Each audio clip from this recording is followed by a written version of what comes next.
છોટાઉદેપુરમાં માનવ કલ્યાણ યોજનામાં આઈએસઆઈ માર્કા વગરનું સામાન અપાતા હોબાળો। છોટાઉદેપુર જિલ્લાના કવાંટ ખાતે માનવ કલ્યાણ યોજનાની અલગ અલગ રોજગારી માટેની કિટ આપવા માટે 6 તાલુકાના 746 લાભાર્થીઓને બોલાવવામાં આવ્યા। આ કિટોમાં આઈએસઆઈના માર્કા વગરની કિટ આપવામાં આવતા હોબાળો મચ્યો। જ્યારે આ કિટના વિતરણની કામગીરીમાં સ્થાનિક આગેવાનોને અને અધિકારીઓને પણ જાણ કરવામાં ન આવી અને એજન્સીના માણસો બારોબાર એક ગોડાઉનમાંથી કિટનું વિતરણ કરતા હોવાની જાણ સ્થાનિક નેતાઓને થતાં સમગ્ર કૌભાંડ બહાર પડ્યું।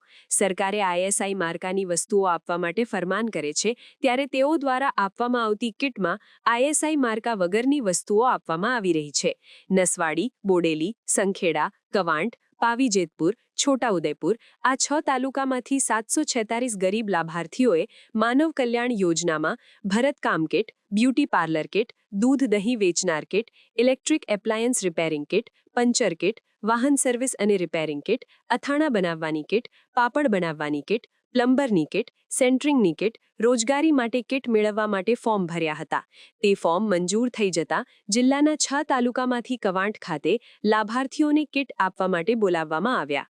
60 થી 50 કિલોમીટર દૂર ભાડું ખર્ચીને લોકો આવ્યા હતા। તેઓને કિટ આપવામાં આવતા તે સામાનમાં કોઈ પણ કિટમાં આઈએસઆઈ માર્કાનું મટીરીયલ ન હતું। હલકી કક્ષાનું સામાન આપતા લોકોમાં આક્રોશ ફેલાતા વિતરણ કરવા આવેલી એજન્સીના કર્મચારીઓને આક્રમક રજૂઆત કરી હતી। જ્યારે 10,000 થી 20,000 સુધીના કિટમાં સામાન હલકી કક્ષાનું આપવામાં આવતું હોવાનું લાભાર્થીઓએ આક્ષેપ લગાવ્યો હતો। જ્યારે એજન્સીના માલિકોએ સ્થાનિક તાલુકા કક્ષાએ લાભાર્થીઓને બોલાવીને કિટનું વિતરણ કરવાનું હોય છે। સરકારી યોજનાની કિટ વિતરણ કરતી વખતે સ્થાનિક નેતાઓની પણ બાદબાકી કરાઈ હતી। આખો મામલો હલકી કક્ષાની કિટને લઈને બહાર આવ્યો હતો। અમે કમિશનર કુટીર ગ્રામ ઉદ્યોગ વિભાગ દ્વારા માનવ કલ્યાણ યોજના સહયોગ હેઠળ જે અલગ અલગ માનવ ગરીબ કલ્યાણ મેળાની કીટો છે તેનું વિતરણ માટે અમને એજન્સીઓ સોંપેલી હતી, જેમાં ભરતકામ છે, બ્યુટી પાર્લર છે, દૂધ દહીં વેચનાર કીટ છે, ઇલેક્ટ્રિક, પંચર્સ, વાહન સર્વિસ, અથાણા, સેન્ટરિંગ, પમ્બલિંગ, પાપડ બનાવટ જેવી કીટો હોય છે। ગવર્મેન્ટ એજન્સીઓને પ્રોવાઈડ કરે છે તેની પર ડિપેન્ડ કરે આ વસ્તુ। તમે નોન આઈએસઆઈની કીટો વેચો છો તો સરકારની પરવાનગી છે? નોન આઈએસઆઈ 20,000 રૂપિયા સુધીનું કીટનું બિલ છે તો એ તો હવે જે એજન્સીઓ પ્રોવાઈડ કરે છે તેની પર ડિપેન્ડ કરે આ વસ્તુ। હલકી કક્ષાનો માલ છે, તમે નોન આઈએસઆઈ છે તમે જોયું?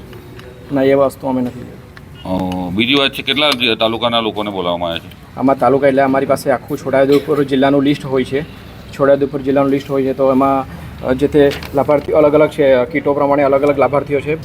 જે તે કીટો પ્રમાણે લાભાર્થીઓને અમે બોલાવતા હોઈએ છીએ। હલકી કક્ષાની કીટ છે, નોન આઈએસઆઈની છે, તો શું કહેશો એના માટે? એ તો હવે ઉપરથી જે તે એજન્સીઓ પ્રોવાઈડ કરતી હતી। કઈ એજન્સી? તમારે જીએસટી વાળા બિલો પણ છે બનાવ્યા, તમે કઈ એજન્સીના બિલો બનાવ્યા? ગવર્મેન્ટ જે એજન્સીઓને આપે છે એ રીતે હોય છે અમારે। તમે કઈ રીતના એજન્સીના બિલ લાવી શકો? એજન્સીઓ આપે એ પ્રમાણે જ હોય છે। તમે કઈ રીતના બિલ બનાવી શકો એજન્સી? એમાં તો અમે નથી જાણતા, પણ તમે કયો હોદ્દો તમારો? બસ અમે દુકાનદાર ટાઈપ ડિસ્ટ્રીબ્યુટર। તો બિલ તમે કઈ રીતના જીએસટી વાળું બિલ બનાવો છો તો નોન આઈએસઆઈ કેમ ઉલ્લેખ નથી કરતા?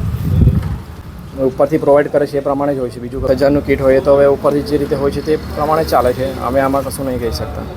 ઇલેક્ટ્રિશિયનનો અરજી કરી હતી, એ અરજી કીટ લેવા આવ્યા છે। મટીરિયલ એટલે કોઈ આઈએસઆઈ માર્કો નથી અને કંઈ છે નહીં, દેખ્યો તો ખાલી હલકી કક્ષાનું એવું લાગે છે।